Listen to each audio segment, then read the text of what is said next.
So Hare Krishna, dear devotees, once again, welcome everyone, also on-site and online. So we are now starting today our fourth chapter. So until now, we have completed 3 chapters, as I mentioned. And in the third chapter, Krishna, actually in the first chapter, Arjun has an identity crisis, that he lost his identity. He don't know what to do. What is dharma, what is adharma, what is good, what is bad. So he was confused in the middle of the battlefield, in the chariot. And then Krishna in the second chapter gave him the Atma Gyan, the knowledge of the soul, knowledge of the eternal soul. And Krishna gave him Sankhya Yoga, as well as Krishna also told about the Niskam Karma Yoga. And then in the third chapter, it was more about the duty. What is the duty? How to do the prescribed duty? And what is how one can do the prescribed duty without bearing the results of that, without bondage, without reactions. And then actually we saw that in the third chapter, Arjuna, I will do a recall of the third chapter, what we did last time. I made a summary sheet of the third chapter. In the third chapter, in the first 2 sloka, Arjuna is asking to Krishna, "Oh Krishna, you are confusing me. What to do? Like, should I do karma? Should I do renunciation? What should I do? Karma or renunciation? Like, should I do activity or should I renounce the activity? So please tell me, please explain me." So these are the sloka number 3 to 9. Then Krishna was giving the instruction to Arjuna in these sloka from 3 to 9, do Niskam Karma Yoga. Oh Arjuna, you can do karma, but do a karma in such a way that you don't have the reactions of the karma. So this is what he told about Niskam Karma Yoga. Do karma with a detachment, with a detachment. And then Krishna also explained to Arjuna from 10 to 16, Karma Kanda, Karma Yoga, why sacrifice? So actually, Krishna is giving the instructions in a very, very smooth way, in a gradual way. So first Krishna explained what is Karma Kanda. Karma Kanda is doing the regulative activities as per Shastras, that in a regulative way. But for these activities, we are not free from the bondage. We still get the reactions. Either they are good reactions or the bad reactions, pap or punya. But in Karma Kanda, we do good reactions, like good activities mainly. And with the good activities, we also have to get good fruit, and we have to suffer, we have to enjoy that, and we have to still, we are not free from the bondage. So this is Karma Kanda. And then Krishna says that the same activity, if you do with a different consciousness, you offer the result to the Lord, then it becomes Karma Yoga. And Krishna also explained to Arjuna that, oh Arjuna, in this universal government, there is a supreme personality of Godhead, and that I'm Bhagwan, Swayam Bhagwan, and then there are demigods also, and these demigods are responsible for maintaining the government, like they are providing the resources, like Vayu Dev and Jal Devta, like Varun Dev, and then there is a god for intelligence. Then there is God for Agni, fire. Then God for the light, sun god, moon god. There are many different kind of god and goddesses which are running the universal government. And Krishna told that, oh Arjun, you are getting all the natural resources through the demigods, and you should be grateful to them. And Arjuna asked, how we can be grateful? Then Krishna says, whatever you do as a yajna, as a sacrifice. So you make your gratefulness to them. And then I explained also last time, cycle of sacrifice. You remember, if you are there in the class, cycle of sacrifice? In the cycle of sacrifice, we actually get the knowledge from the Vedas. Krishna has given us Vedas. The Supreme Personality of Godhead had given us the Vedas, the scriptures. And in the scriptures are written regulative principles. What are the regulative principles? What is to be done, not to be done, dharma, adharma. What are the activities we should do as per Shastras? And in these regulative principles, also it is written for each, like how to do sacrifices, different kind of sacrifices. For example, we get the Anna Bhavati Bhutani. This Anna, there is a slok, na, third chapter, Anna Bhavati Bhutani. So we have to get the Anna, the food, food for us, for prana, for our life. And how to get the food? The food is provided by the nature by the permission of Supreme Personality of Godhead. But when we get the food, we cannot accept the food as it is without offering, because if we accept the food without offering, then we are thief. Krishna says in Bhagavad Gita 3rd chapter, you are thief if you are not offering, what you are eating, you are not offering it. So we have to offer it. So we also do, but how to grow the food, how to get the crop, we have to do, it has to get a rain, and for rain you have to do the sacrifice. So this is the cycle of sacrifice. This was explained in chapter number 3. And then we have from 17 to 35. Actually, Arjuna was still not sure if he should fight or not fight, because fighting incurs some killing, and killing incurs some sins. So he was still confused. Krishna, he said, Krishna, why should I fight still? Why? I'm not sure if I really should fight, because fighting is not a good activity. And then Krishna says, Arjun, you have to fight for your prescribed duty, to perform your prescribed duty, not fight for fruits. You should not consider a fruit that after fighting, if you win, you will get the kingdom. No, not fight for the result, but you fight as a prescribed duty, just to set an example. He was asking, why should I fight? Then he said, you have to set an example. You are the role model, you are the hero. There are millions of the army in this battlefield from the side of Kauravas and Pandavas, and you are the role model for them, you are the leader for them. So you have to fight as a leader, you have to set an example, you cannot run away. And he was asking, Arjuna was asking, oh Krishna, you are saying me that I have to fight as a leader, but what is the example? Do you know any example who has done such in the past, who has become a leader, who has become an example? And then Krishna says, yad yad acharati shreshthas, as the shreshthas, as the great personalities, they do behavior, they do their conduct, you have to do like them. And then Arjuna asks, please give me example who did this in the past. And the Krishna says, oh Arjuna, Janak Maharaj he is a great king, and he was renounced, completely renounced. He was a great saint, and he was in a like complete God consciousness, full God. He was in a higher platform of Krishna consciousness, but still he was running his kingdom. He acted as a king. He was fulfilling all his duties as a king. So please do your duties. You are also king. You are also king, prince and king. So you have to do your duties as the shreshthas, as the leaders do. Then society learn from you. The others learn from you. Then Arjuna asked a wonderful question to Krishna at the almost end, like in the 36th sloka of chapter 3. He says, oh Arjuna, oh Krishna, actually I have got the knowledge. I got the knowledge, but still after getting knowledge, there is something which is forcing me to do the wrong actions, which is withdrawing me, which is not allowing me to do good. Sometimes it happens with us also. We get the knowledge, we read the Shastras, we listen the senior Vaishnavas, we listen the devotees, but still we don't follow, we do the bad activities. We still have something which is preventing us to follow the path. Something is happening. And Arjuna is asking to Krishna, what is that inside which is preventing me to do, which is forcing me to do bad actions, the wrong actions? Then Krishna says, wonderful thing. Krishna says to Arjuna in 37 to 43, there is one inner enemy. There is one inner enemy, and that inner enemy is lust. Kamesu, krodhesu. So he's saying kam, krodh. So you have this lust, and this lust is preventing you to do good actions to everyone. Even if we are in knowledge, but this lust is always there. This is an eternal enemy, Krishna says. And then I want to ask you one thing. Actually, at the end of the third chapter, Arjuna was asking to Krishna, then how to overcome this inner enemy, this lust? How I can overcome? How to win over this enemy?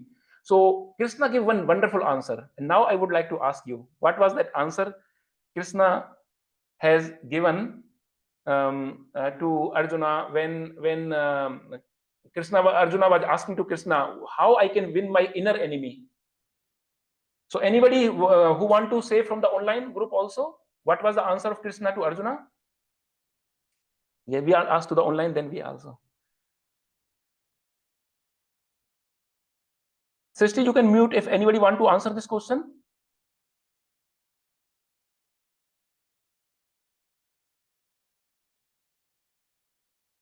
Or somebody has written in the chat box.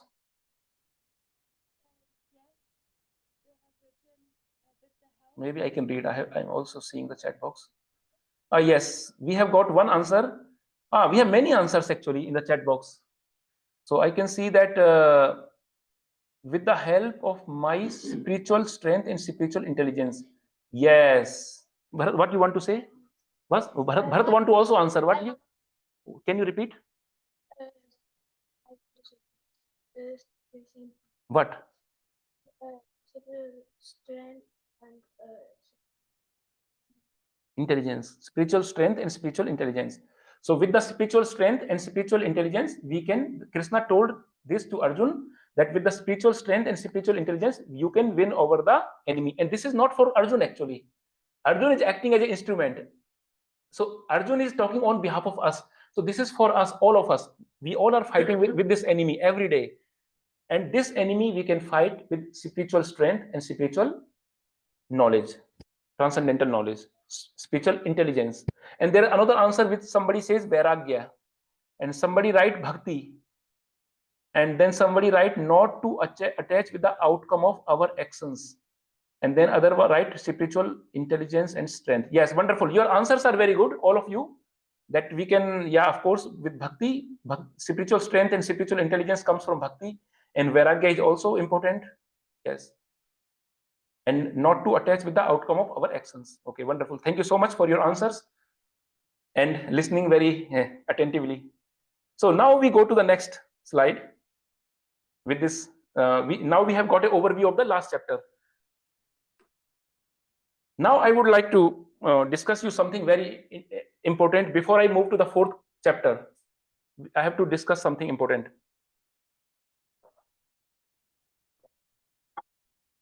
You have seen sometimes that that we have some bad habits or some weakness in ourselves, internal weakness, and we try to remove the weakness, the bad habits, but still we are not able to do that. We have some problem. We are not able to win over the inner enemy or the weakness and that bad habits we have. Now we want to say, now I will come over my bad habits. Now we take this new year resolution. In the new year, I will do this, I will do this, I will do this. But I have seen people that they take New Year resolutions on the 1st January. They say, I will not do this, I will not do this, I will get up early in the morning, I will do Mangal Arati, and I will chant my rounds early in the morning. Yeah, and so many things we talk, many different things. Students have their different resolutions, and adults and grasta, they have different resolutions. So, but we sometimes we have seen that they take the resolution, but then second day they say, oh, we are not able to make it, we can't make it. Oh, it will not happen with me. Maybe next year I take a new resolution. Next year I will take, so I can. So this situation comes, then what happens in this situation? What is the result of this situation? When this situation comes that we are not able to win over our internal enemy or our weakness or our bad habits, we cannot change, then what happens? What is the feeling you get after this? When you are not able to get a control, what feeling you get? Tell me your feeling after that. Okay, frustration. Then, Prabhu? Frustration. Anybody else? Disappointment. Wonderful answer. Anybody else on the online? They can also unmute. They can request or unmute, or they can also write in the chat box. What is your feeling when you are not able to fight your bad enemies?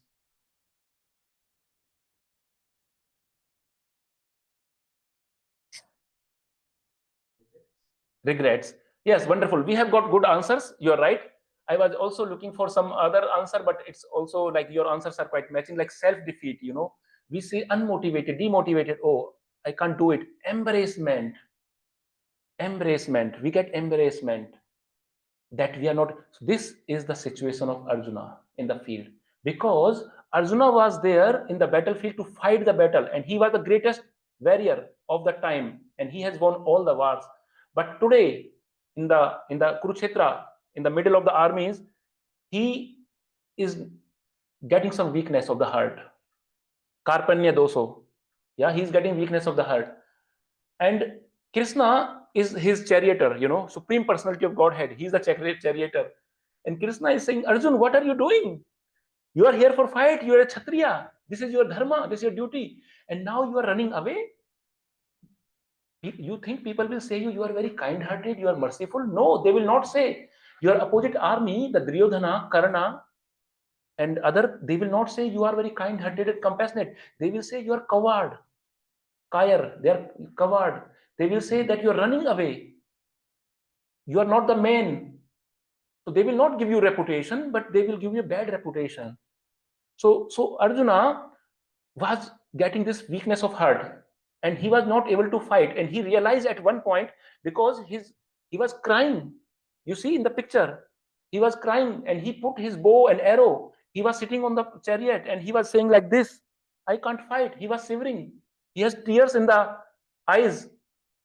And Krishna was trying to, as a good teacher, as a motivator, he was saying, he was giving him instructions. But Arjuna, because of the weakness of heart, this which everyone have, this bad things, but the bad thing inside, inner thing. So Arjuna was not able to overcome him, and he was also feeling embraced in this condition. He was feeling embraced, like self-defeated or frustrated, demotivated. And this is very, very important actually, that we have to. So I have to ask one question to you, like in the okay, maybe I will ask this question later. So when we are in this situation, actually the situation of Arjuna, everybody of us have this situation. Everybody of us. Normally we have two types of problems, two types of battle: inner battle and outer battle. Two types of battle. What is our outer battle? Our outer battle, external battle. The external battle, for example, for a grasta, for a person who is in the material life, his external battle is he has to get a good job, professional career. He has to earn good money. Health problems, social problems, relationship problems, family problems. These are all the external battles. But there is another battle, and another battle is more important, more severe, more dangerous than the external battle, and this is the inner battle. All of us are fighting this inner battle. Arjuna, actually, he has not the big issues with the his main fear was not Karna. His main fear was not Duryodhan or Jayadratha. It was not the fear. His main problem was inner battle, his loss of identity, that he lost the identity. And this is our main problem. But Bhagavad Gita is the book. This is the book which help us to come out from the inner battle. This book is the most important book which help us in this situation, how to come out of the inner battle. And Krishna is giving the instructions very gradually. Actually, most of our problems, if we win the inner battle, then we can always win the outer battle. The problem is that people are looking for happiness outside world. They don't see inward, inside. The inside is more important than outside. Inward journey, that we are peaceful at inward. If we are peaceful at the inside, at the inner peace, then we are peaceful outside also. The big problems in the universe, in the world today, you see, there are a lot of chaos. There are a lot of chaos. There are a lot of wars happening in the world, all over the world. There are a lot of politics is happening. A lot of killing is happening. Why it is happening? This chaos, because there is a chaos in the mind. There is a chaos in the mind. This chaos. How is it? Chaos. Sorry, chaos. There is chaos in the mind. That's why chaos in the world. And there is pollution outside. So much pollution. Air pollution, water pollution, forest pollution, everywhere pollution. So many pollution, sound pollution, noise pollution. This pollution is because our heart is polluted. This is because inner pollution. We are polluted from the inside. And that's why this pollution is reflected outside in the material world. Bhagavad Gita gives us the answers that how to remove our inner pollution, how to remove our chaos, in mental chaos, how to get the inner strength, the strength, the spiritual wisdom, the transcendental knowledge. And when we get this wisdom, when we get this knowledge, then we get the inner strength, inner peace. Then we are more stronger, and then we can have also better in the external life, in the material life. Then we can also have better if we are our inside, we can get the peace, harmony, spiritual strength we get. So the spiritual strength is very important. And in chapter number 4, Krishna is talking to Arjuna about this spiritual knowledge. This is called transcendental knowledge or divine knowledge, and this spiritual strength. So we start with chapter 4 now. We start with 4 questions of Arjuna. And in this chapter 4, Krishna will give the answers to all the 4 questions. What are these? First question is, what is this knowledge? Because Krishna is saying in the last of the 3rd chapter, you can win over this inner enemy lust by spiritual strength and spiritual intelligence. Then Arjuna is asking, oh Krishna, what is this spiritual knowledge? What is this knowledge, divine knowledge? Please tell me about this knowledge. What is this? And the second question Arjuna is asking to Krishna is how it is received. How it is received. How to receive this spiritual knowledge. Is there any process? Then Arjuna is asking, this spiritual knowledge, once I receive this spiritual knowledge, what it leads to, what it gives me, what I get out of it. It leads to niskam karma, doing karma, doing actions with knowledge, in jnana. And then last question is, how is knowledge born? How this knowledge is born? So these are the 4 questions Arjuna has asked to Krishna, and Krishna will reply all these questions in this chapter 4. Before we begin chapter 4, I want to ask you, please note down these questions. Take a screenshot or note down, take a picture. Maybe if you have mobile, take a picture of these 4 questions, because I will ask you, I have divided this chapter in some sections, some parts. And after each section, I will ask you when these questions are answered. Which of the questions are answered? So I will ask, for example, until now, which questions are answered? So you have to see your questions and then you say, oh, this question is answered, this question is answered. So let us make it interactive, not monologue, but a dialogue.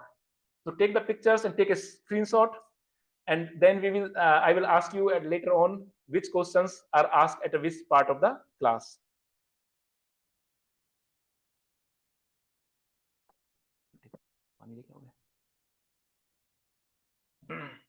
Okay, let us go now to the sloka number 4.1, the first sloka of chapter number 4.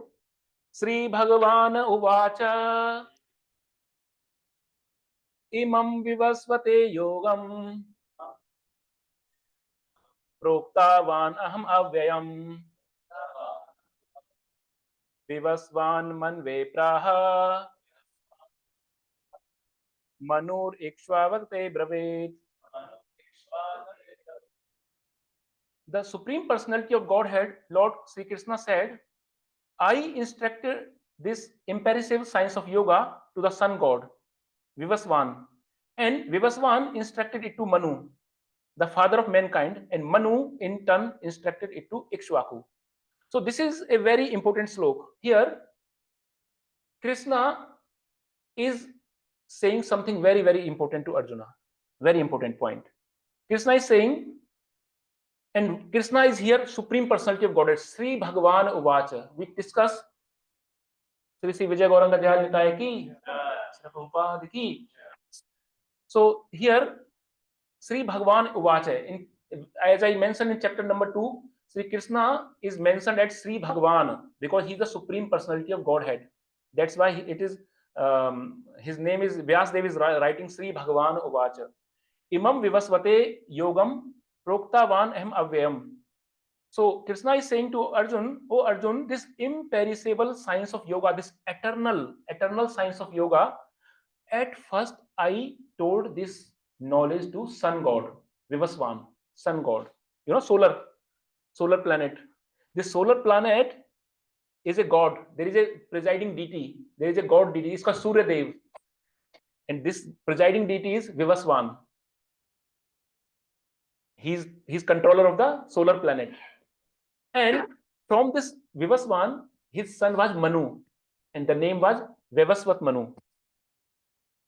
Lord Sri Krishna first told this knowledge to Vivaswan, sun god, and from Vivaswan this comes to Vivasvat Manu, his son, the first mankind. Manu. Manu means the progenitor of the human being. He's the he give from him comes everyone. All the human being comes from him, and that's why it's called Manava, Manu, Manava, Manusya, and man. In English we say man, human. It comes from Manu, and in German also in Deutsch we say Mensch, Mensch.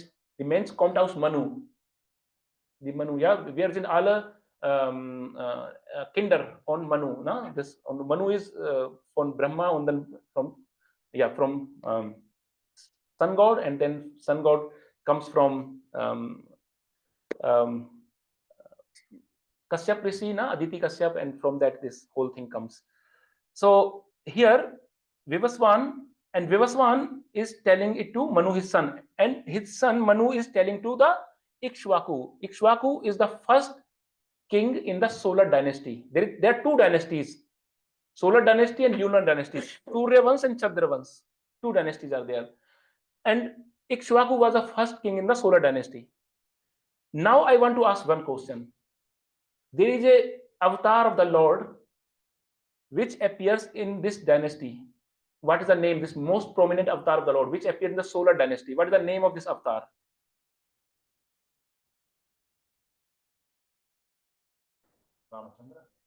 Anybody else? Solar dynasty. One avatar of the Lord comes solar dynasty. Who is them? Solar is he's the origin. And his dynasty. There are two dynasties: Suryavans, Chandravans. In the Chandravans, Lord Sri Krishna comes in the Chandravans. And in the Surya dynasty comes avatar of the Lord, very important avatar. He was the king of Ayodhya. Who is this? Ramachandra. So Bhagwan Sri Ramachandra appears in the Suryavans, and this Ikshvaku, who got the Bhagavad Gita in the beginning from his father Manu, he was the ancestor of Lord Sri Ram. He was the same dynasty of the Lord Ram. And Krishna is saying to Arjuna that I have given this knowledge. Why he's saying like this? Why he's saying like this? Let us go into that history of Bhagavad Gita. This is very important. Actually, whenever Krishna says something, there is a meaning behind. There is some background behind. Krishna don't say just something out of nothing. He always have some deep meaning. And when Krishna is saying to this, Krishna is saying there is one reason for this, and the reason is that do you want to tell me what is the reason why Krishna is telling all this history? I told to him, and he told to him, he told to him. Why Krishna want to say everything? He can directly start Bhagavad Gita lecture and Bhagavad Gita Upadesha, Bhagavad Gita instructions to Arjuna. Why he's saying that I give first to this and to him, Can anybody tell me? How knowledge is born? Okay. Anybody? And how anybody else can say? How fast or how he belongs to a very rich culture. Wonderful. You are coming closer. So Krishna is telling this to Arjuna. Actually, I want to go back. First, he's giving to Vivaswan, and Vivaswan, he's a sun god, and sun god was from time immemorial when the creation was happened. During the creation, it's long years. When sun god was in coming to the existence, and Krishna told at that time this knowledge, and from that knowledge comes to the Manu, and Manu got it 12 crore 120 million 400 lakhs years before. There is a calculation for this, a very simple calculation, but today we don't have a time because it takes a lot of time to do the calculation. Very simple calculation, like how much is the age of Kali Yuga, then what is the age of the Chatur Yuga, how much is the age of one day of Brahma, and what is the age of one Manvantar, and from one Manvantar we can know when it was spoken to the Manu. So this calculation is very easy, simply available. So this calculation says Manu got this knowledge from his father, sun god, 120 million years before. And after that, Ikshwaku got it 20 lakh, 5,000 years before. And Arjuna got it 5,100, years before. Arjuna get this knowledge. So this knowledge is coming actually in the disciplic succession. So Krishna is saying to Arjuna this whole story about that, this is how it is coming, because Krishna want to say this is eternal knowledge, this is not new, this is not something new, this is eternal, this is time tested. Time also test. Time also test. So this is time tested, this is applicable in all times, in all yugas, in all places, all circumstances. Is a time tested knowledge. And then second point, Krishna want to say that great people has received it. Oh Arjuna, great people have received it. They have made their life successful. They have followed this wisdom. So Krishna is establishing the supremacy of Bhagavad Gita by saying it's time tested, it's time immemorial, it's eternal, and it has been followed by great kings, great kings, Manu himself, sun god himself, Ikshwaku, and then the whole parampara. And in the next slide, actually, we will see. Then Krishna is saying to Arjun that evam parampara praptam. So this knowledge is received from the parampara system. In parampara, in disciplic succession system. So this is a descending process, and this is authentic process. So he want to say this knowledge is authentic. But Krishna is one more thing he's saying. Now I am telling you again, because Krishna told to sun god, and now Arjuna is thinking, okay, you told, and then now it is coming in the succession. Now why you want to tell me again? Then Krishna is saying, I want to tell you again because it was lost. In between, it was lost. It was told to Raj Rishis, but it was not followed up. It was not passed on. The chain was broken. The chain was broken. And due to I want to re-establish the chain again. And to re-establish the chain, now I am giving you this knowledge again, freshly. But Arjuna is actually saying, oh Krishna, it's very unfortunate that the knowledge is lost. But I will re-give this knowledge to you. Krishna is saying to Arjuna, oh, to me? How come to me? I am not such a great person. You have given to sun god, then it has come to Manu, Ikshwaku, and so many great rishis, Raj rishis. I am not such a great person. I am just a normal. And Krishna is saying, no, Arjun, you are also very great. I am giving you because of two reasons. Because of two reasons. Bhakto sime sakha cheti. Bhakto sime sakha cheti. You are my devotee as well as you are my friend. Bhakto, you are my devotee. And Sakha Cheti, and you are my Sakha, you are my friend. So Krishna is giving this confidential knowledge to Arjuna because Arjuna has very good qualities. He has qualities of a good disciple. And due to the good disciple qualities, and he's a devotee of the Lord. So he is entitled, he's eligible to get this confidential knowledge. He can receive this knowledge. Anybody who has the qualities of the Arjun, he can receive this knowledge, this timeless knowledge, with faith. And now Arjun is actually Arjun. I like one thing about Bhagavad Gita. One thing very much actually. Bhagavad Gita is not blind faith. It's not something ritualistic, blind faith. Okay, I told you this, you have to follow, and no questions. Just do what I say. No, Krishna never says like this. Krishna is giving all options to Arjuna, and Arjuna is very intelligent. Arjuna is very logical. Arjuna is asking a lot of questions. He's clarifying all his doubt. So Arjuna is asking one nice question to Krishna.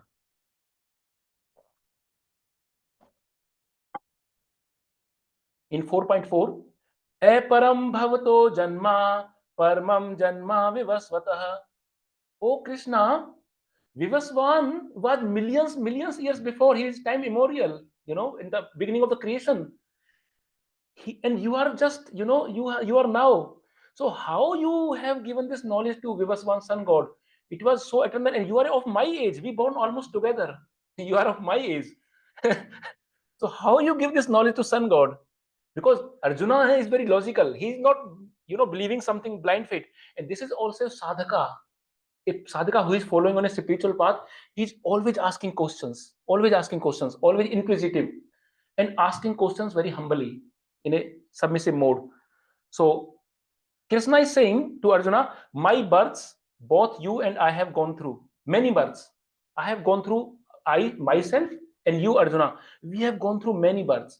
You remember in chapter number 2, sloka number 12, chapter 2, sloka 12. You can see later this sloka, na? Krishna is saying to Arjuna, oh Arjuna, there was never a time when I was not there. There was never a time when you were not there. And all these kings were not there. And there will never be a time when I will not be there, you will not be there, and these kings will not be there. That means I was always there, you were always there, these kings were there, and they will be there. My births, many, we have taken many births, both you and me. And then what Arjuna says, yes, you told me, I remember in chapter 2, in verse number 12, you told me this. But I can't remember them, that which birth, in the last birth, what I was, what I did, I can't remember my births. But you are saying you give it to sun god? Then Krishna says, I can remember my births. Oh Arjun, you are a simple human. You are a Jivatma. You are living. But I am Supreme Personality of Godhead. I am the God. I am the Lord. I remember my births. I remember everything because my body is not material body. I don't change body. I don't have new mind, new intelligence, new body. I'm Satchit Anand. I'm always in knowledge. I'm always in bliss. I'm eternal. So I don't change body. My janam karma, my janma is different. Then next slok, wonderful slok. So Krishna is saying how? Arjuna is saying to Krishna, how that you remember everything and I don't remember everything? Please tell me. Actually, Arjuna is very curious. He's always asking questions at each step. How? And then we can learn one lesson from this. And the lesson is spirituality is not blind faith.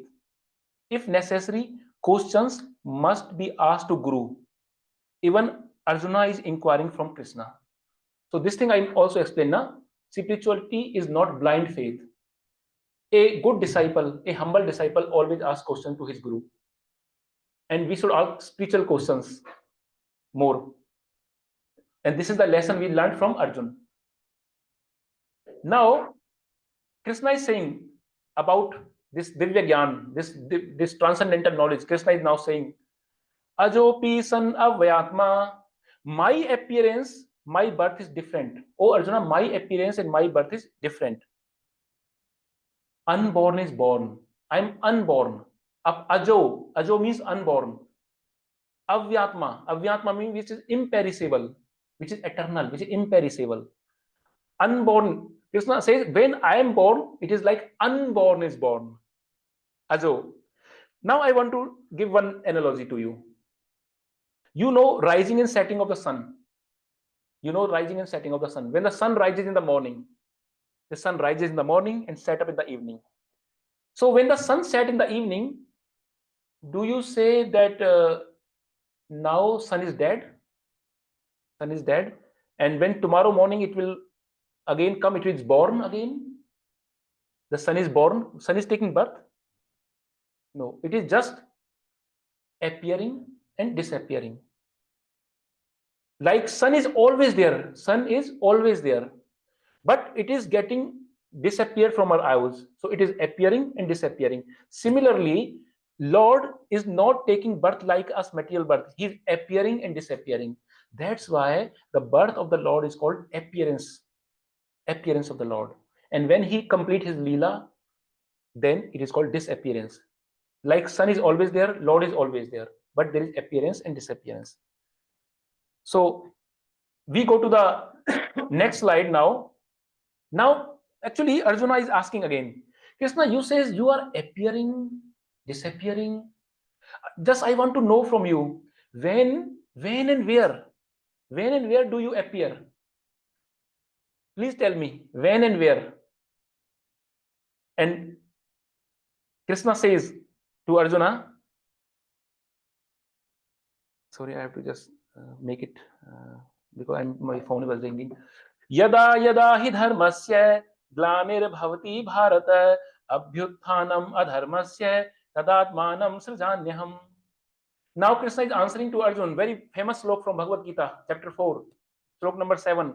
Yada yada hi dharmasya, yada yada. When, because Arjun is asking when and where, and Krishna is saying yada yada, when, whenever and wherever. Whenever and wherever. Yada yada hi dharmasya glanir bhavati bharata. There is a decline in the religious principles, religious practice, and there is a, you know, rise of irreligion. Then I take birth. Then I come in this world. Whenever and wherever this happens, I come. But Arjuna, you know, you are a pious person. You are a pious person. So he will actually explain in the next chapter what is the purpose. What is the purpose of the birth? And now Arjuna is asking to Krishna, then you come whenever and wherever you come. You told me yada yada hi dharmasya glanir bhavati bharate abhyutthanam adharmasya tat atmanam sajanyaham. Now you tell me what you do when you come. What you do? So Krishna is telling to Arjuna now what I do when I come. Paritranaya sadhunam, paritranaya sadhunam, vinasaya cha duskrita, dharam sansthapanarthaya, sambhavani yuge yuge. I have some purpose. Oh Arjun, I have some purpose. When I come, whenever and wherever I come, I have three purposes. I do three things. Three things. What are three things? Paritranaya sadhunam, deliver the pious people. And vinasaya cha duskrita, annihilate the miscreants. Dharam sansthapanarthaya, re-establish the dharma. Sambhavani yuge yuge, yuge yuge. I come in yuge yuge, in millennium I come. You know, and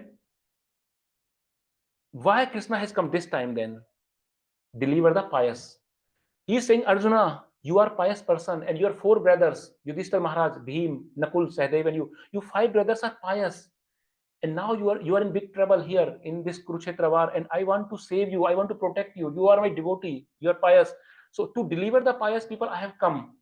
And annihilate the miscreants. Who are the miscreants? The demons, Duryodhana and his army, to annihilate and re-establish the dharma, because now Duryodhana has increased the adharma. Duryodhana has taken over. Duryodhana is in power, and because of Duryodhana now adharma is on the rise. And Krishna says to Arjuna, I will make sure you win. Arjuna, don't worry. He is giving some confidence to Arjuna. Don't worry, you will win because you are pious, and I have to. One of the purpose of my avatar that I re-establish the dharma. And you will kill Kauravas. When Kauravas are killed, you will become the king. And when you will become the king, the dharma will come. Dharma will prevail. You will establish dharma. So this is my purpose. I have three purposes to come: deliver the pious, annihilate the miscreants, and re-establish the dharma. Now I want to tell you one more thing. When Bhagwan comes in this world, in this universe, in this dhara, then he has different kind of avatars. Some avatars called Purus avatars. He has 6 kind of avatars: Purus avatars, Guna avatars, Leela avatars, Yuga avatars, you know, and what more? No. And yeah, different Yuga avatar, Leela avatar, Purus avatar, and Manvantar avatar, Guna avatar, Manvantar. So he comes in, and Sakti Ves avatar. This Vyasadeva, na? He was also Sakti Dev. Narada is also Sakti Ves avatar, and Prithu Maharaj. So he also comes as Sakti Ves. So Bhagwan says, I am taking 6 kind of different avatars. Normally Bhagwan has unlimited avatar, like the waves in the ocean. He Hari Katha, Hari Ananta, Hari Katha Ananta. So Lord is Ananta, Lord is infinite, and his Katha, his incarnations are infinite, like waves in the ocean. But there are 6 major incarnations, and these incarnations are mentioned in the Srimad Bhagavatam, chapter 3, Canto 1. Srimad Bhagavatam is very important for the new people here, new members in this group who are listening first time this Bhagavad Gita course. I want to tell that there is another scripture which is called Srimad Bhagavatam. So in the Bhagavad Gita, Krishna is giving the instructions to the Arjuna. This is the Vani, is the Vani. Instructions of the Bhagavad Gita is the song of Krishna, song of God. But Bhagavatam, Srimad Bhagavatam is about Krishna, about life of Krishna, about his leelas, about his glories, about his devotees, about his different pastimes, different incarnations. In the chapter 3 of Canto 1, all the avatars, the 24 avatars of Krishna is maintained. You know, Matsya avatar, Kurma avatar, Sukar avatar, Narsingh avatar, yeah, and then Ram avatar, Parsuram avatar, Krishna avatar, Balram, Krishna astu Bhagwan Swayam, Krishna astu Bhagwan Swayam. They are all avatar, but he is avatari. Krishna astu Bhagwan Swayam. He is the supreme personality of God, and he is Lord himself. So if you want to learn more about these avatars, you can read Srimad Bhagavatam, Canto 1, Chapter 3. Even, future is also predicted in Srimad Bhagavatam. Future about Kalki avatar is also mentioned. Buddha is also explained. About Sri Chaitanya Mahaprabhu is also mentioned in Srimad Bhagavatam. So prediction is made also by Vyasadev. Now we go to the next very, very important slok. This is the one of the most important slok in this chapter. And this slok, actually, now the discussion is going on that, okay, you remember your old, Krishna said, I'm remembering my old births, all everything, because I'm unborn. So he's telling about his transcendental nature.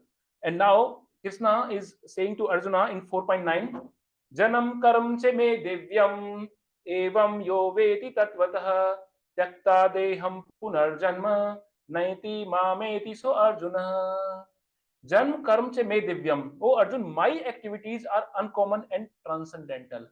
My activities are not like you, what you are doing. My activities are transcendental in nature. They are divya, they are divine activities.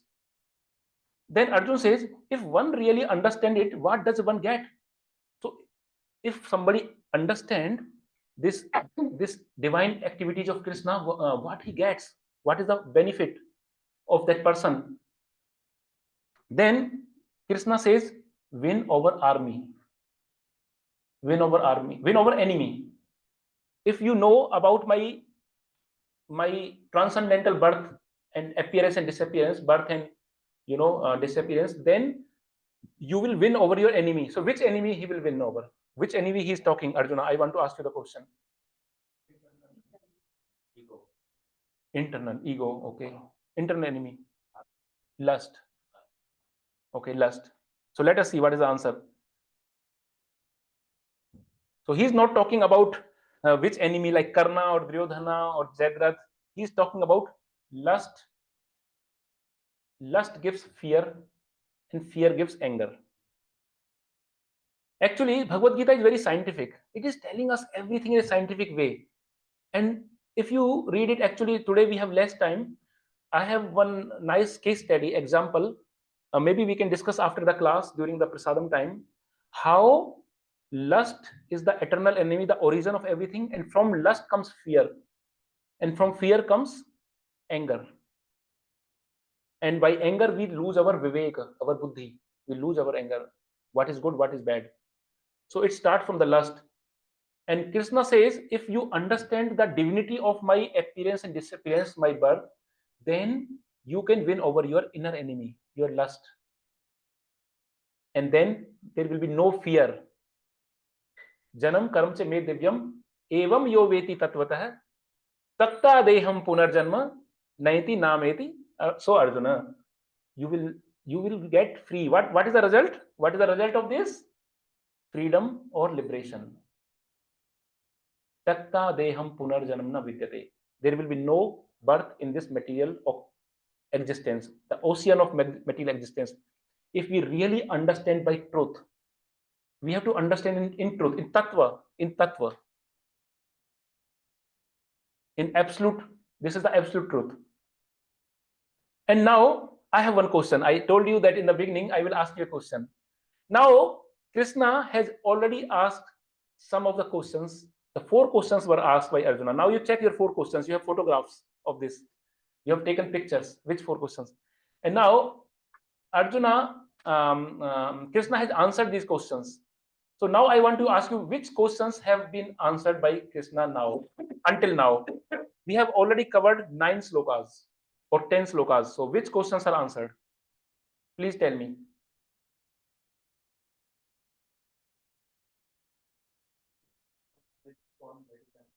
How it is answered, how knowledge is born, which sloka it is answered. How Krishna gave it to Sun, then Sun to his son, Manu, and Manu to Vishnu. First question, what was the first question? What is not? What is known? So it is not what is, how it is born. What is transcendental knowledge? What is divine knowledge? First question is this. And when it was answered, how?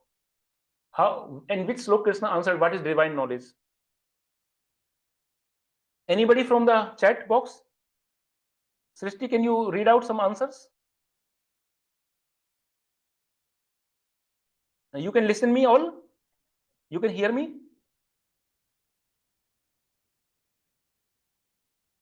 Hare Krishna. Srishti.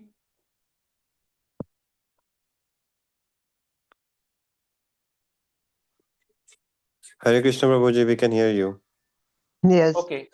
So everybody can. So you want to say which was the first question and what is the answer by Krishna?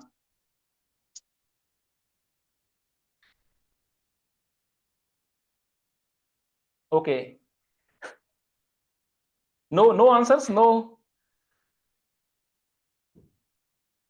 Sister, you can read from the chat box.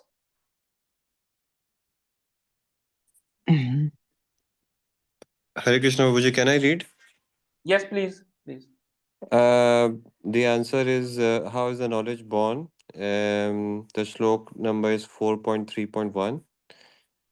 And when Krishna appear is answer. Yeah. That's Okay. all from the chat, Prabhuji. Okay. Thank you so much. Now let us go ahead. So first question was, what is this knowledge? And the answer was given in sloka number 4.6. Ajopi san avyatma bhutanam iswaro pisan. So I am unborn. This knowledge that Lord is unborn and Lord is imperishable. He is eternal. This is the knowledge which is divine knowledge. Knowing about the supreme absolute truth. Knowing about the supreme absolute truth. And then there is another sloka which is also knowledge. Janma karme che me divyam. Janma, and Krishna says, evam yo veti tatvatah. That one who knows with the truth, with in the real, in principle, as a truth. So he will never return to this material world. So this is the transcendental knowledge. And then the second is how this knowledge is received. And this was answer is evam parampara praptim. Evam parampara praptim. How the knowledge is received in the parampara, in the disciplic succession. This knowledge is received. So those two questions are answered. Now we go to the next. Then Arjuna is saying, not all follow this path. Actually, he's saying, oh Krishna, I can understand. I can understand. I have taken shelter of you. I am your devotee. But there is not everyone follow this path. There is not everyone who follow this path. Either they don't want to follow or they cannot follow. So what about them? You told about those people who can follow their path and then they can make their life successful. But what about them, the other people who either cannot follow or don't want to follow? Then Krishna, Arjuna's question, Krishna is answering the question. He's saying, ye yatha mam prapadyante tvam tathaiv bhajami aham. Ye yatha mam prapadyante. Oh Arjuna, don't worry. There are different varieties of the people. There are different levels of understanding, different levels of people, and with different levels of understanding, different levels of intelligence. And ye yatha mam prapadyante, the one who surrender me to the degree to which one surrenders, I also reciprocate by the same degree. I reciprocate with the same degree. So if somebody is not, but on the other hand, he says, everybody follows my path in all respect. In the next part of the sloka, he says, everybody follows my path in all respect. That means, although somebody is not following me completely like you, but they finally come to me actually. Now their intelligence is not purified, they are doing demigod worship, they are doing karamkanda, they are doing some sense gratification. But I have given these Vedas, I have given these scriptures, so that by regulative life they can come to me. They can also come to me by step by step.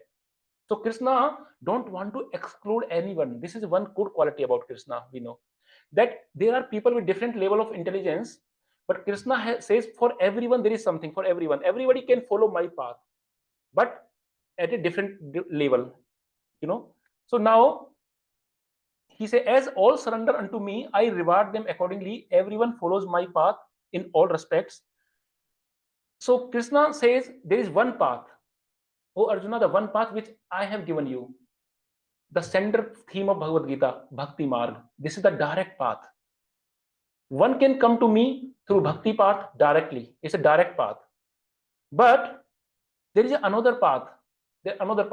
Which is Karma Yoga, Jnana Yoga, Ashtanga Yoga. There are different paths, because people are not at the same level. They have different level of intelligence, different level of understanding. So they sometimes follow Karma Yoga, Jnana Yoga, Ashtanga Yoga, different yogas systems. But finally, they have to progress and they have to come to me. Now we can get one lesson from this. The lesson is, in achieving success, especially spiritual success, our attitude has a very important role to play. The attitude is very important in the spiritual life. How it is important, the attitude? That we have to surrender like Arjuna. We have to surrender like Arjuna, and we have to, for example, some people say I'm spiritual, I'm spiritual. Just saying doesn't say spiritual. If we want to be really spiritual, we have to do the spiritual activities also. So this will also come later as a lesson learned. But our attitude plays a main role. Actually, Bhagavad Gita is not the book of aptitude. It's not the book of aptitude. It's a book of attitude. We have to do the work with certain attitude, with certain consciousness. Let us go to the next sloka. Now Arjuna is saying to Krishna, you told me that different paths, Karma Yoga, Jnana Yoga, Ashtanga Yoga, and then there is this direct path, Bhakti Yoga. Who created all these paths? Who has created? Krishna, you said to me in the second chapter, there is nothing to do for me. I have nothing to do. I don't do. I'm not the doer. So you say that I don't do, but then who has created them all? Then Krishna will reply, I have created all these paths. For different jivas, for different entities, I have created different paths. But because Arjuna is asking, why you created this path? Because there are different kinds of people, they have different desires. Not everybody is on the same level. So because people have different desires, and Krishna is not interfering in their desires. Jivatma can make desire always. And according to the desire, they follow the path. And all the options are provided. Because of our material nature, these three modes of material nature: mode of ignorance, mode of passion, and mode of goodness. We have different tendencies of learning, different capacities, different desires. So Krishna has provided something for everyone. Like there are scriptures, there are some scriptures, they are good for the people who are in mode of ignorance. There are some scriptures which are good for people who are mode of passion. There are some scriptures which are good for the people who are mode of goodness. So they can gradually progress by regulated way, in a regulated life. And then finally they can come to the higher platform of goodness. And finally they can also do bhakti. For bhakti, the platform of goodness is the pre-requirement. If you want to do bhakti in life, then you have to come to platform of goodness. So people can progress gradually, and Krishna has provided, and he says there are different, in the class, in the teacher is teaching, there are 40 children. So not everybody has the same intelligence. So the good teacher is that who makes syllabus for each category. So he divides the class in 3 categories, teacher. This kind of children, I will give this assignment, this course. For these children, I will give this assignment. For these children, I will give this one. Krishna is also doing like this for jivas. He want to give chance to everyone. Now, Krishna is saying one nice thing actually, that what he has created, why he has created this system. Chaturvarnyam maya srishtam guna karma vibhagasa in 14.13. One very, very important sloka in chapter 4. Chaturvarnyam maya system. Krishna is saying, oh Arjuna, you are asking me now why I created this different path. Actually, because people have different desires, they have different karmas, different prarabdhas, different psychophysical nature. So I created this Chaturvarnyam Maya Srishtam, and this 4 varnas and 4 ashramas I have created it myself. This is my system, this is my creation, my creation, and I have created not based on the birth. Some people think that the son of the Brahmana will become a Brahmana. They think like this. You know, traditionally in India also, if somebody is born in the Brahman family, he will become Brahman. He will be always Brahman. Even if he is a meat eater, he is still considered Brahman because he is born. It is not like this. Krishna himself is saying in this chapter very clearly, Guna Karma Vibhagasa. I have created this Chaturvarna, 4 Varnasrama, Brahmana, Kshatriya, Vaishya, Sudra. I have created, this is my creation, my system, but I have created this based on the psychophysical nature. Guna karma, on the base of qualities, the base of mentality, the main base of their karmas, actions, and not just by birth. This is very important knowledge, actually. Because some people say, yeah, there is a caste system, there is this classes in India. No, we have made them classes, but Krishna has made as per the guna karma at the base of the psychophysical nature. For example, if somebody want to go to army, it is not necessary his son will also go to army. If there is a teacher, his son will become teacher. It's not necessary. The teacher's son can also become a doctor if he has that nature, he has that guna. So similarly, this is a very wonderful system. Actually, Krishna has created very scientifically. The system is very scientific, but currently the situation that we are not able to maintain that system. This is our problem, that we have broken down the system. We have declined the deterioration of the system, and that's why Srila Prabhupada always used to say that somebody is not just Brahman by birth. You get the Brahmanical qualities, you get the Kshatriya qualities, Vaishya qualities, and these qualities are described in Bhagavad Gita, chapter 18, slok number 41 to 48. If you read chapter 18, slok number 41 to 48, you will find the qualities of the Brahmana, 9 qualities of the Brahmana. You will find the qualities of the Kshatriya. If somebody has those qualities, he is Kshatriya, he is administrator. If somebody has some specific qualities as per the sloka in this chapter 18, then he's a Vaishya. So these qualities are described already in detail in chapter 18. Now, That will find subject. yes, so we have Bhagavad Gita book here. You can see there is a book, and you can take this. Have you got this book, Bhagavad Gita? Wonderful. So in this book, chapter number 18, the last chapter, slok number 41 until slok number 48, you will have qualities of Brahmana, qualities of Kshatriya, the administrator class, the intelligent class, then business class, the businessman, mercantile class, and service class, the Shudra class. All the qualities are mentioned very, very objectively. And everybody can see what are your nature, how is your nature, and then you can also see your psychophysical. So now Arjuna is saying, interesting, wow, wonderful, Krishna, very nice knowledge. But tell me, how does this work? This system work? So actually, Krishna is saying, although I do, in the sloka also Krishna says, although I do everything, I create, I maintain, I annihilate, I made this varnashram, I do this thing, but yet I am non-doer. I do everything, but I am non-doer. Then you will be confused. How it is possible that somebody is doing everything and still he is non-doer?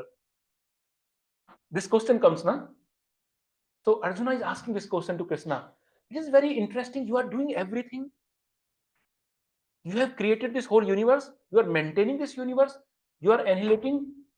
You are creating these jivatmas. You are creating this Chaturvaranya Maya system.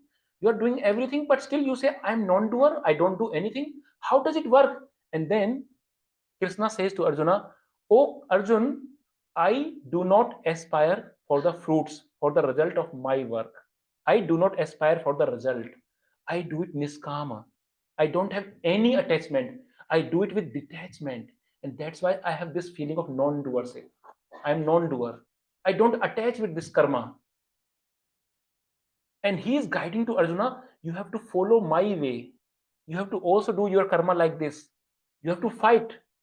You have to fight, you have to fulfill the prescribed duty, but don't see the result in fighting. Just give the result, offer the result to me. Just offer the result and make it Niskam Karma Yoga.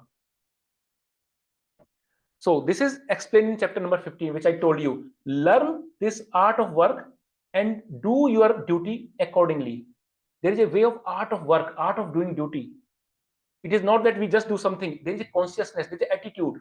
So learn this art of work and do your duty accordingly.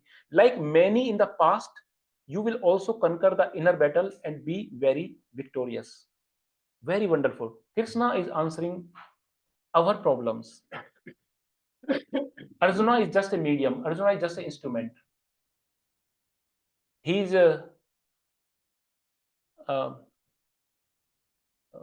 yeah, he's just an instrument, na? Sabyasachi. He says that become a instrument in this whole Bhagavad Gita and do the fight. So he says, learn this art. Krishna is teaching this art to Arjuna, and through Arjuna, he's teaching to us. Like, and he's already saying one more thing. Like many in the past, you will also conquer the inner battle and be ever victorious. You will conquer the inner battle and you will become victorious. So our problem will be solved if we work like this, with that consciousness, with that attitude.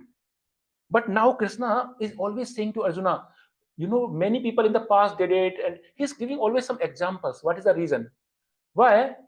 Why Krishna is always saying to Arjuna that do it like them?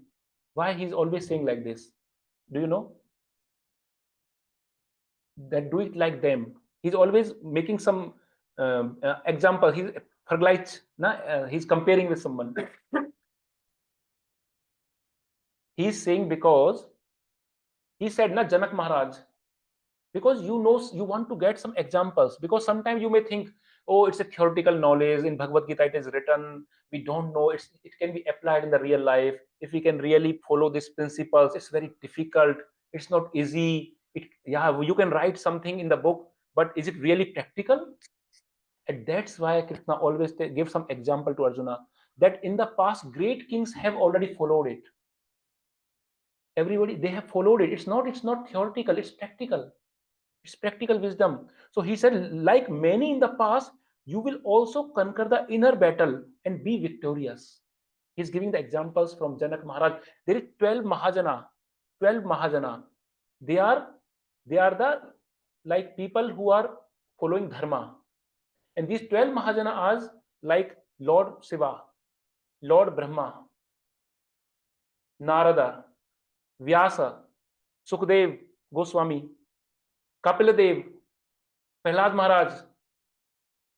Yeah. So there are 12 Mahajanas: Yamraj, Dharmraj, Bhishma, Narada.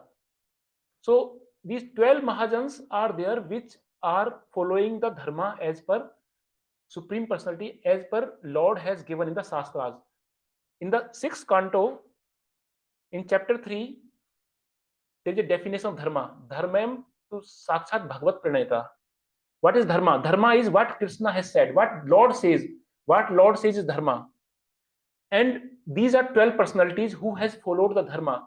So we have to follow them as our example, as our Baispil, as a leader, as a role model. And Krishna is always saying to Arjuna, follow them as per how they followed.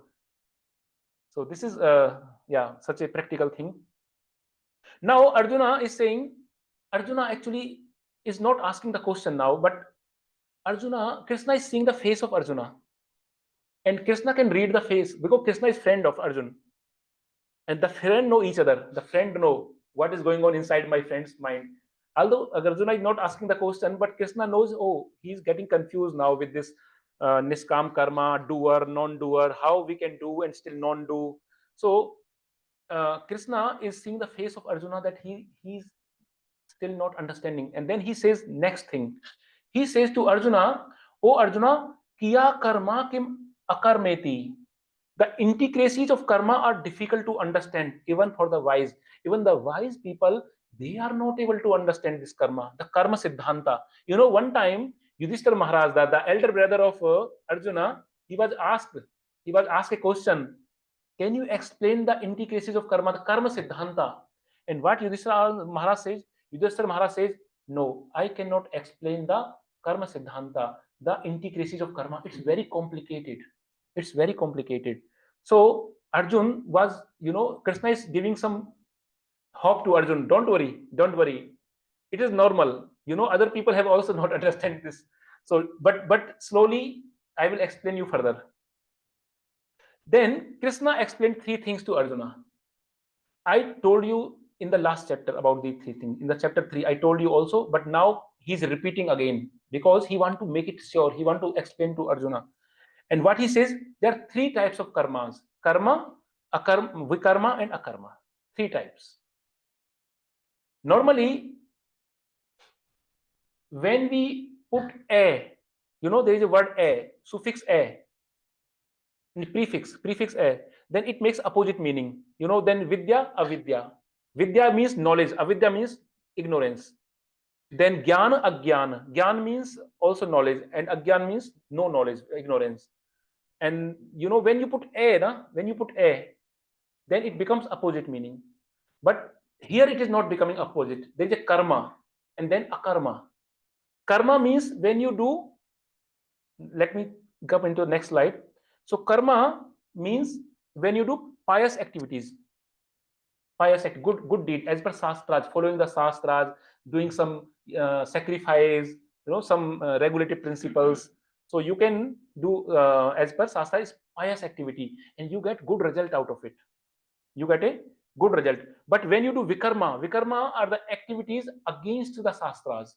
When you do something against the shastras, not as per dharma, then it is becomes vikarma, and this is actually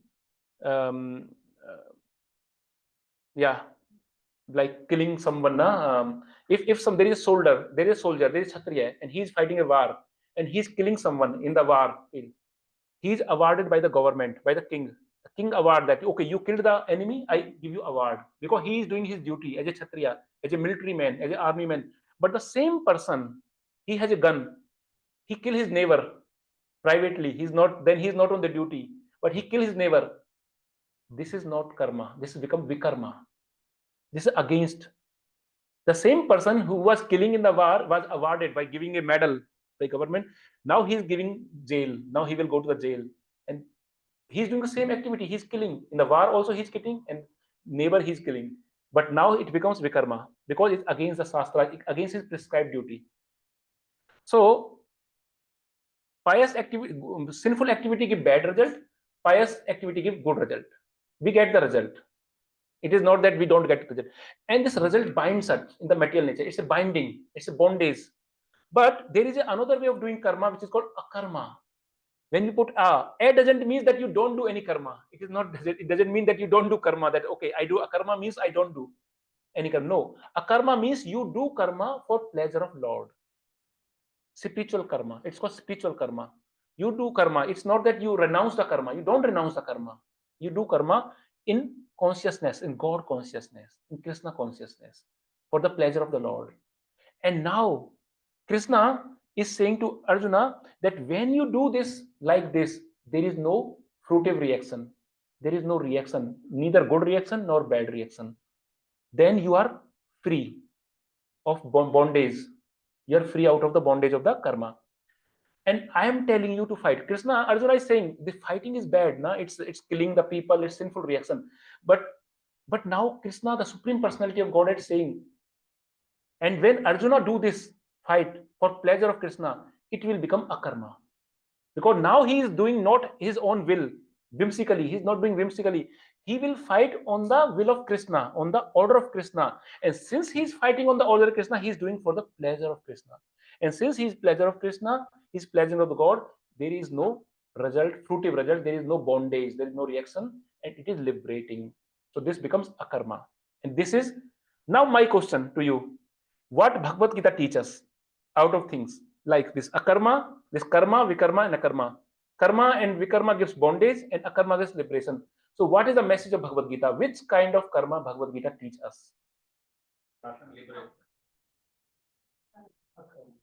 So Bhagavad Gita don't teach us karma, or Bhagavad Gita don't teach us vikarma. It teaches akarma. So this is, we have to understand. Some people think that by Bhagavad Gita reading, now we can improve our life materially. I can make good family relations. I can have leadership skills. I can have my good health. I can make my concentration better. I can earn money. So many Bhagavad Gitas, 2000 different versions of Bhagavad Gita. I told you in the introduction that 2000 different versions are made. People have made Bhagavad Gita by their mental concoction, by their own interpretation. They want to get material benefit from Bhagavad Gita. But Bhagavad Gita is not for material benefit. It's for ultimate benefit. It's for spiritual benefit. It's teaching akarma. It's for freeing from the reactions of karma and this material world. So this is the main message of Bhagavad Gita. Now we have to get one lesson out of it. Being good is not good enough. Human life is to be spiritual, God conscious. And being spiritual means to actively in spiritual activities. So some people say, I am spiritual. Now saying spiritual is a fashion. People, it's a fashion. I am spiritual. I like spirituality. No, you cannot become spiritual like saying spiritual. That you have to do spiritual activities. When we do spiritual activities, then we can become spiritual. We have to develop that consciousness, that attitude of doing the activities. Then we can be spiritual. And Bhagavad Gita tell us how to do it in a right way. Now, in 18, Krishna says, Karmani akarma yah, karmani akarma yah pasyed, akarmani cha karma yah. This is wonderful. This is the most important principle in Bhagavad Gita. But this is very, very difficult and very actually confusing. It's like a puzzle. Karmani akarma yah pasyed. Karmani akarma yah pasyed, akarmani cha karma yah. One who see action in inaction and who see inaction in action. There are two types: see action in inaction and see inaction in action and action in inaction. Do you understand me? Inaction doesn't mean that you don't do anything. Inaction means you have when you do something, you don't have the reaction of that. It is called inaction. Inaction means akarma. So Krishna is saying to Arjuna, oh Arjun, you have to see inaction in action. And you have to see action in inaction. It is very important actually. People confuse with this. They see, oh, it's a puzzle. How we see action in inaction, inaction in action. I also explained in the third chapter about it a little bit. Some example I give. Now I go a little bit more. So you see now there is a picture. And in this picture, there is one monk. And this monk is doing meditation. Don't worry, this monk belongs to some different religious group. Now he can be any religious group, any sampradaya, he's just a monk. Don't think he belongs to certain group or something. He can be neutral. So he belongs to he's a monk, a general monk, and he's doing meditation. He's not doing any activities.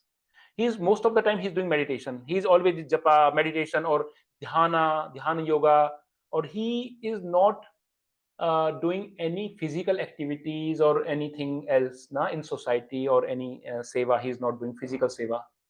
He's just sitting whole time and he's something, But the thing is that he's akarma. It looks he's in inaction. He's in inaction. It looks that he's not doing any action. He's sitting. But even if he's in inaction, he can still do action. How? He can do action mentally. He's doing his japa, he's doing meditation. He's doing sadhana, meditation, or yoga, Ashtanga yoga, whatever he's doing in the secluded place. But he may think in the mind that when I do this, I will get some powers, some mystic powers, some Shakti. And when I get some powers, I will get name and fame. I get some followers.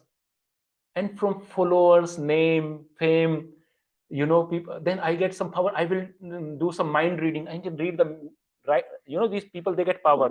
They get Shakti with the yoga and meditation. Then they can read the mind of the people. They can tell them something about them, and then they can show supernatural powers, and they get a lot of fame. They can get money, lot of money, and they are famous people. Although he is doing inaction, but he is doing a lot of action in the mind because his activity is not pure. He has an impure activity. So although he is akarma, although he is in action, still he is doing action mentally. There are three types of actions. BMW, BMW car. There is BMW car. So there is BMW body, mind, and words. We do action by three types: body, mind, and words. Body, mind, and words. So this monk is not doing any action by body and not doing any action by words, but he's still doing the action by mind because he's thinking so much in the future: name, fame, power, followers, mystic power. So this is the action in inaction. Now we come to the second example. This person here, he's a grasta person. He has family, he has wife, he has children, he is doing job, he's professional, he's working in the industry, he's doing so many activities, he's in action. He's in action, but he's also playing mridanga. He's also in action. He's doing some karma, not playing mridanga, but he is doing for pleasure of the Lord. He is playing for the pleasure of the Lord. For although he is in the action, what we will tell about him? Although he's in action, he's earning money, and then he will also serve the sadhus, and he's doing some activities, nice activities.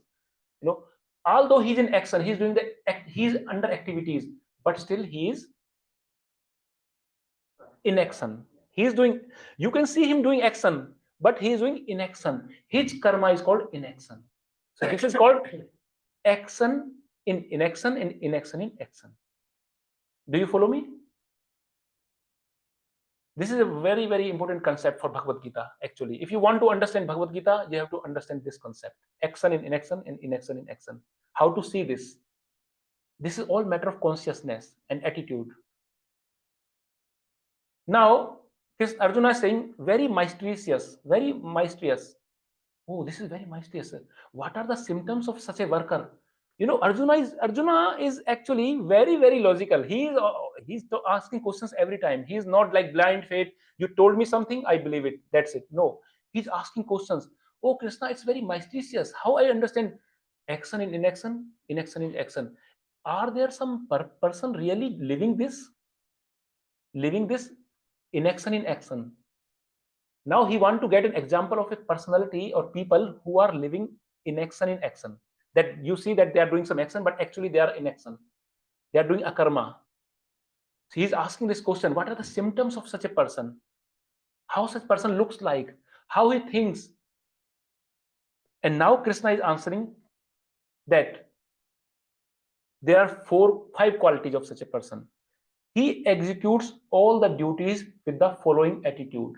He has a certain attitude, this person who is working in an action. And what is his attitude? He is ever satisfied. Ever satisfied means he is not looking for happiness outside, but he is looking happiness inside. He is looking happiness. And when he do some activity, some karma, he don't want to desire happiness by results of this karma. He don't desire happiness from this results of karma, but he feel happiness by doing the karma itself. He's feeling the happiness by doing his activity. He's enjoying his karma, and he's offering the result. He's not behind the result. He's not attached to the result. So he's ever satisfied from the inside, inner satisfaction, inner peace. And then next quality, what is the next quality? Free from material desires. He has no material desires. He has no material desires. He is free from material desires. Such a person who is working in this consciousness. It is very difficult. It is easy to say free from material desires, but it's very, very difficult to become free from material desires. Very difficult. there is a process that explains how we can progress further. That comes in the next part, in the detailed study of Bhagavad Gita. That comes, that how we can get free from, by doing our sadhana, by doing japa, regularly chanting the holy name for many years. Slowly we can become free from the material desire. But this is a different topic that goes in the detailed. Now, third is self-controlled. This person, the quality of self, he's a self-controlled person. He don't get agitated by external disturbances, temptations, mental temptations, physical temptations, sense, sense. His senses are not running here and there. He is like this tortoise. I give this example of tortoise in chapter 2. He's a sthit pragya. He's kind of a sthit pragya person, like a tortoise.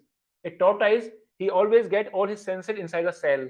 He squeeze into all the limbs, and he is not influenced by the external disturbances. Similarly, such a person is self-controlled. He tolerates the dualities of this material world. What are the dualities? Sukh, dukh, distress and happiness. He can bear the happiness and distress. He can bear the honor and dishonor, man apman, honor and dishonor. He can bear this. This kind of person can bear honor and dishonor. And then he is free from envy. This is the most important. Krishna says, I told you 1, 2, 3, 4, 5. 5 qualities Krishna explained here. Out of these 5 qualities, fifth one. What is fifth one? Free from envy. This is the most important quality. This is the most important quality. Krishna says many times in Bhagavad Gita, in many slokas, he says, I can bear any bad habit, any negative quality, I can bear. My devotees or Jivatma, they can have any negative. I can accept them. I can bear them. I can give them future. I can help them in their sadhana. I can give them my blessings.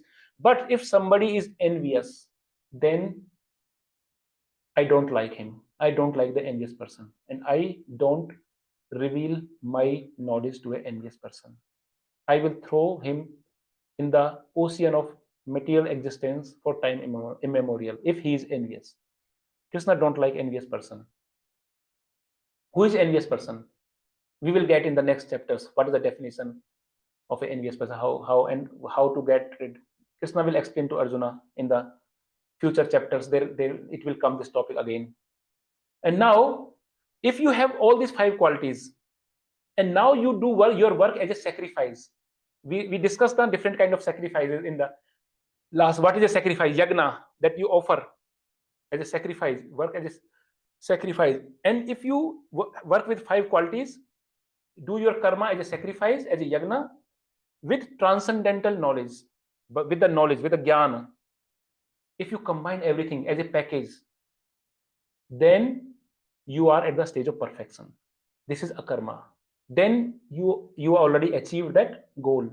You have to combine everything. You have to get these 5 qualities. You have to do your work as a sacrifice, and you have to do with the knowledge, with the transcendental knowledge, which I'm explaining you. And with this transcendental knowledge, you can win over this enemy, this inner enemy.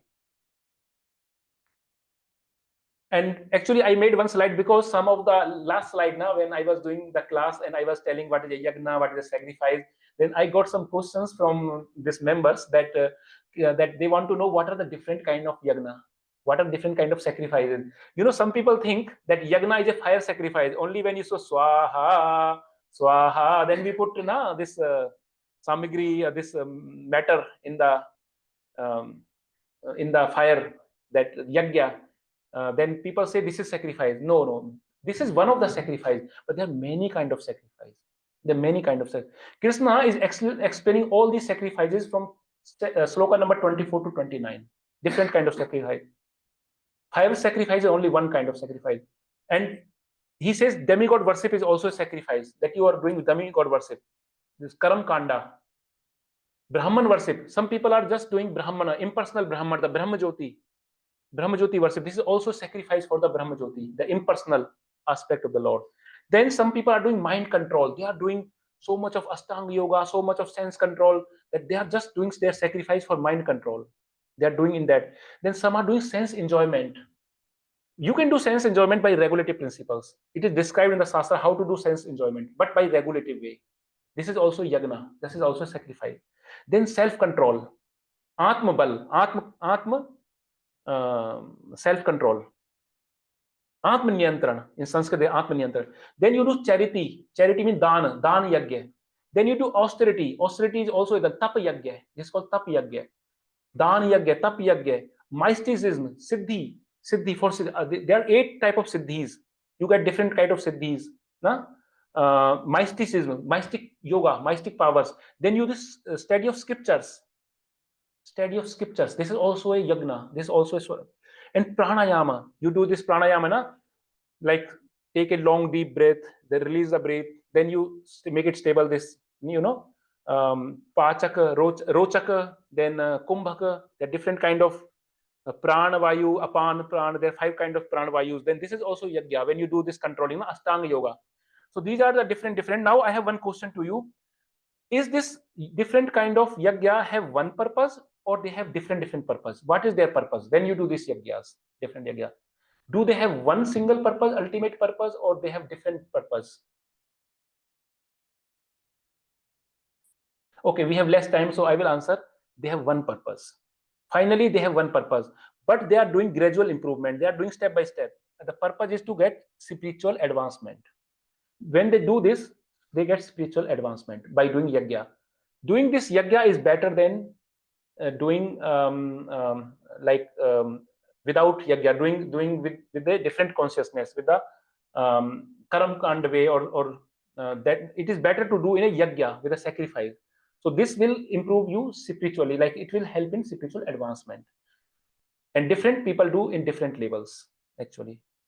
And now I want to ask you a question. Now we are doing one yagya. When I'm discussing this Bhagavad Gita with you, and you are learning this Bhagavad Gita, we are doing this Bhagavad Gita study together. What yagya we are doing? Which kind of yagya we are doing right now? This is also a yagya. Which yagya we are doing right now? It is study scriptures. So this is called Swadhyaya yagya. Swadhyaya yagya. This is also one of the yagya. So when and Krishna is very happy. Krishna is very happy when we read the scriptures, because we are doing a yagya for his satisfaction, for his pleasure. So we should read the scriptures, Bhagavad Gita, Srimad Bhagavatam. These are the words of Krishna. So when we do this, this is Swadhyaya yagya. Now, Arjun is asking, do these different sacrifices have a common purpose? And Krishna says, yes, they have a common purpose. The common purpose is to lead people, to direct people, to guide people for dutiful work, that finally they come on the platform of Niskam Karma. Niskam Karma. This is the purpose of these sacrifices. Why these sacrifices are mentioned in our Shastras, in Vedas? Because when you do this, you purify yourself, you elevate yourself. And then you come to a platform that you understand, you do your work not as a work, but as a prescribed duty for the pleasure of Lord, as a Niskam Karma yoga. And this duty, when you do something in a dutiful way, in a prescribed duty as a Niskam Karma, it increases the knowledge. It leads to higher knowledge. And when you come to the knowledge, it becomes detachment. It gives a detachment. And actually, it's a cyclic. So, there are 2 kind of, in the science, we understand in the science, I'm the scientist, so I can give a scientific example. In the scientific example, there is 2 variables, variable A and variable B. When variable A increases, variable B increases. A tends to B and B tends to C. It's called linear relation. A increases, B increases, B increases, C increases, and so on. But there is another relation. It's called cyclic relation. In the cyclic relation, A increases, then B increases, and B increases, then A increases. It comes back in cyclic way. So when we work with knowledge, it increases the detachment. And when we have a detachment, it increases our knowledge. It makes us more knowledge. More knowledge, more detachment. More detachment, more knowledge. So it's a cyclic relation. And finally, we have 100% knowledge, 100% detachment. It comes to in the cyclic way. And now we have a wonderful, we are approaching the end, but we have a very, very wonderful sloka. It's one of the most important sloka of chapter 4 of Bhagavad Gita. Actually, when now Arjuna is so intelligent, he's asking everything. He's saying, Krishna, you are telling me different sacrifices, this sacrifice, mind control, Ashtanga yoga, fire sacrifice. You know, Krishna, you need a lot of rules, regulations, time, place, circumstances, purity, and not everybody can do this. And you know, I'm a grasta, I have 4 wives, I have children, I'm king. How I can do this everything? How I can do this everything? And he's representing a normal grasta like us. He said it's too complicated, so many yagyas. How I can do all these yagyas? Please tell me something simple and direct method of attaining divine knowledge. Simple and direct method. Because every day I cannot do all these yagyas. It's difficult for me. And now Krishna is telling something wonderful, the most wonderful. And Krishna is saying, yes, Arjun, you can get this direct knowledge. You can get this divine knowledge directly. How? Tadvidhi pranipatena pariprasnena sevaya upadekshanti te jnanam jnaninas tattvadarsanah. Oh Arjun, I am telling to everyone, to all these people in of the Kali Yuga who are not able to perform these yagyas. These yagyas were for Satyuga, for Dwapar Yuga. They were doing yagyas because they have a long life. They have very purified Brahmanas. They know the mantras, Vedas. No? They have a knowledge of all the slokas. They have a Sanskrit and they can pronounce very nicely. But now I am telling you one wonderful way where you need not to do everything else. You can do just this process, a simple and direct method. Tad vidhi pranipatena pariprasnena sevaya upadekshanti te jnanam jnaninas tattva darsanam. You have to take the shelter of a jnani who has a knowledge of the supreme absolute truth, who knows the absolute truth. You have to take the approach as spiritual master. So now I will read out. Just try to learn the truth by approaching a spiritual master, a guru, not normal guru, a spiritual master, adhyatmic guru. Inquire from him submissively. Inquire, approach a spiritual master, inquire from him submissively, and render service unto him. The self realized souls can impart knowledge unto you because they have seen the truth. So, this is how Krishna is now telling to Arjuna this approach, that you take shelter of a spiritual master, a guru, and ask him submissively, surrender to him. Surrender to him submissively. And he is telling you have to do 4 things. What 4 things you have to do?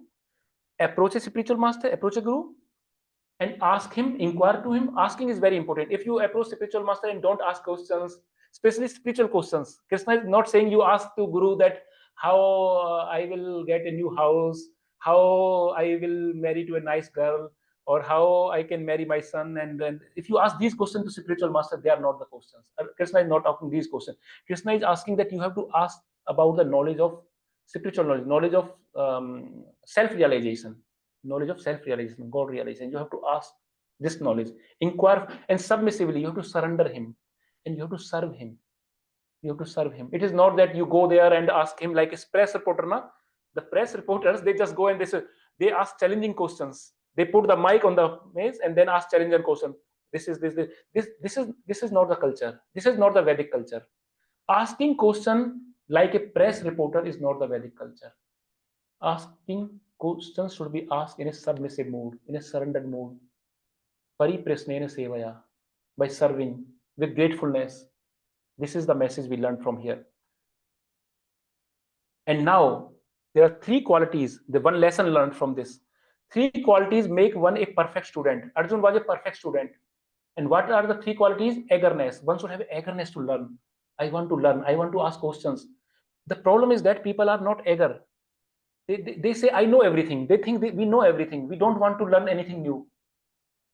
This is the big problem. And how the eagerness comes? With humility, humbleness. If you are humble, then you come eagerness. Because then you think, I don't know. Then I don't know. And when you think, I don't know, then you ask questions. So eagerness is very important. It's obedience, the faithfulness, the obedience, and the gratitude. What is gratitude? Gratitude is like you are getting the knowledge, you are learning, then you are also serving in the return, that you are paying off, you are serving, you have gratefulness toward that person and that that spiritual guru or teacher, and you are serving him nicely. This is the gratefulness, and this is very important. These three qualities, and Arjun has all these qualities. And if we want to really acquire the knowledge, if we want to read Bhagavad Gita, learn Bhagavad Gita, and make spiritual progress in our life, we have to get these qualities: enthusiasm, eagerness, obedience, gratitude. And now Arjun says, Arjun is asking question after question. He's saying, but I already approached you and accepted you as a guru. In the chapter 2, sloka number 7, Arjuna says, what Arjuna was asking, कार्पण्य दोषोपहत स्वभाव पृच्छामि त्वां धर्म सम्मूढ़ चेता. He's asking, he says, now, he's taking shelter. He's saying, now I'm your sisya, you are my guru, and now I want to surrender to you. I'm already surrendered soul to you, and please tell me what is best for me. I'm a surrendered soul. So Arjuna says, I'm already surrendered to you. Please tell me what should I do now? And then Krishna said, yes, Arjun, yes, that is why I am giving you this knowledge. Now, why Krishna is telling Bhagavad Gita to Arjun and not anyone else? There are so many people there. Bhishma was there, Drona was there. So many kings are there. So many nice. He can tell to anybody Bhagavad Gita, but he is giving Bhagavad Gita to Arjuna because he has accepted. He has surrendered. He is a devotee. So he said, that's the reason I am giving this knowledge to you. And then Arjuna says, is there a way to check if I have received the knowledge? I mean, how to know if I'm really understood it well? So Arjuna is asking, like, yeah, you are giving me nicely. I know the process is good and you are also telling me, but I'm really getting it. How I can check myself if I'm learning or not learning, if my progress is happening or not happening? So how I know if the system is working, if I'm really grasping? Everybody has this question, if we are really learning or not learning. Teacher is good, the guru is good, but the sisya should check if he's really making progress or not making progress. He should make a atma manthan, inner journey. He should see inside, and he should see if I'm really making a progress. What is my goal? He should ask question: what is my goal? How to reach the goal? Where I have reached, and why I have not reached where I should be? What are the problems? So Arjun is doing the same thing now. He's asking, am I really making progress or not? And what is the problem? And then Krishna says very wonderful things. He says this criteria. He says there is one criteria, Arjun. There is one criteria. If you follow this criteria in 4.35, Krishna is saying that by reading Bhagavad Gita, by understanding Bhagavad Gita, you will never get illusion.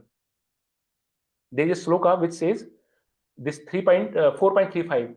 That by reading Bhagavad Gita, if you are really reading sincerely, if you are really making progress, if you are really understanding Bhagavad Gita, that means you will never get illusion again. This is one quality. If you are in illusion, that means you have to still read again 10 times, 15 times, if there is illusion. Because once you understand Bhagavad Gita, then there is no illusion left. It will remove the illusion completely. This is how we can check. And the second point what Krishna is saying to Arjuna is pure spiritual vision. By reading Bhagavad Gita, by understanding, and you get a pure spiritual vision. You will know who you are. You will know who others are, and who is the Supreme Lord. What is my relation with the Supreme Lord? And what are the other jivas? What is my relation with them? So, when somebody develops a spiritual vision, then he knows the absolute truth. He knows his constitutional position, and he will never get illusion. This is how Krishna says. And then he's giving the example, like one who, like in the 4.36, 37, 38, 42, he says, one who goes, this knowledge, the characteristics of the knowledge, this knowledge is like a boat. We are in the material existence, the ocean of material existence, Bhav Sagar. In the Agyana, the ocean, the ignorance, the sea of ignorance.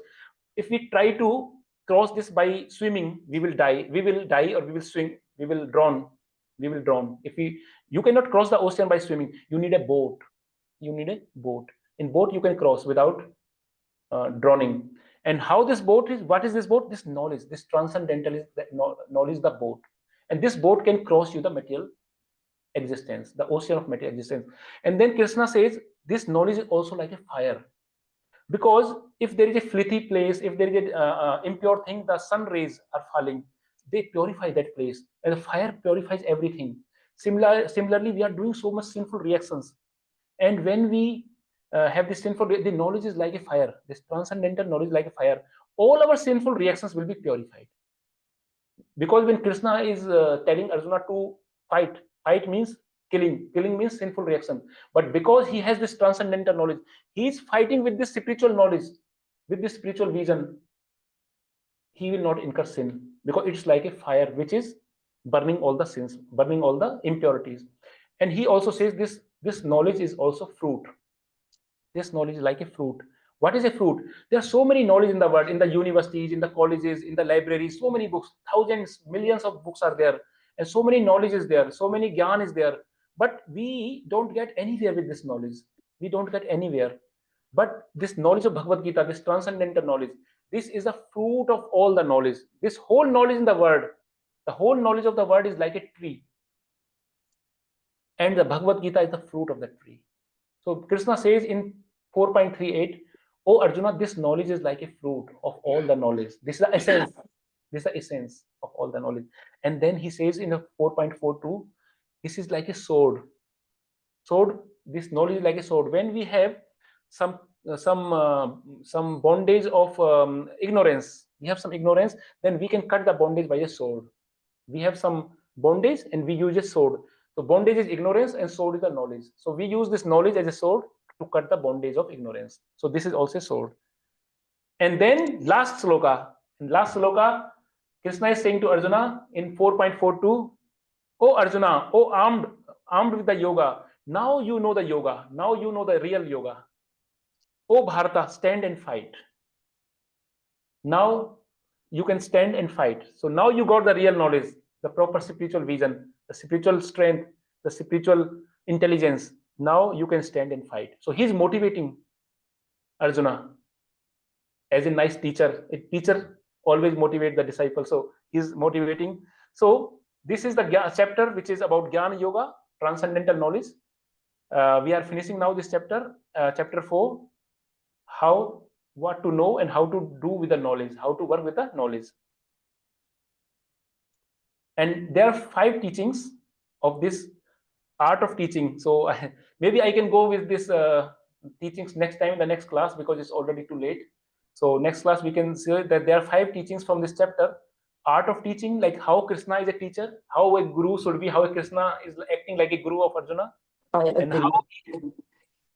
and how he has for everyone he has something. There are different levels of intelligence, and then he said there are many paths. I have given for everyone something, so everybody can uplift themselves, everybody can make spiritual progress, and teacher do like this. This is the role of the teacher. He provide opportunities for everyone like Krishna, and he's also motivating Arjuna. And then accept diversity, accept that there are diverse people, there are diversity, and people are following different paths, but finally they have to come to this path, the final path. And then follow the great. Krishna is always giving the example to Arjuna, follow the great. We have to follow the great, the 12 Mahajana, I said, Janak Maharaj also. To follow the great, we should always, either in the spiritual life or material life, we have to get some ideal, some role model that we can follow them, and we can learn their qualities, and we can develop the similar qualities. We can get their association, and we can learn from them. And Krishna is always motivating Arjuna, follow the great kings, follow the great personalities. And this is also applicable for us. If we want to become a good devotee, if we want to have a successful spiritual life, then we have to follow a person who already has a successful spiritual life. We have to follow them. We have to develop qualities like him. We have to take his association. So this is how we learn from this. Follow the great. And then humility attracts grace. Humility attracts grace. We told 3 qualities of Arjuna. One was eagerness, one was obedient, and one was gratefulness. And above all these qualities is humility. Humility is very important. If somebody is not humble, somebody don't have the attitude, the humility attitude, then he cannot learn the knowledge. Pariprasnena sevaya. very persistent. So we have to be humble, we have to surrender, we have to have this, we don't say we know everything, but we have to have this humble attitude, and we have to, and when we are learning something with humble attitude, then it attracts a grace, then the divya gyan, then the knowledge appears in the heart, then the knowledge manifests, then we can retain the knowledge, then we can get the knowledge with humility, with humbleness, not with challenging mood. We cannot learn with challenging mood. And number 5 is introspect. We should always, Arjuna is doing the introspection. Arjuna is saying to Krishna, okay, you told me this thing, but now how I know that I made the progress, I'm really following, I'm really on the right path, how I know? So he's asking, he's introspecting, he's looking inside and not outside, that he's analyzing. So we have to be introspective, we have to look inward, and we have to assess ourselves every step, we have to assess. So this is, thank you so much. This today we had a very long class actually, and detailed class. So I will not now, I prepared a summary of this class, but I will make it next chapter, this summary. Next class I will, 5th chapter, we will have the 5th chapter, and then I will also give the summary of this 4th chapter again next class. After each I give the summary.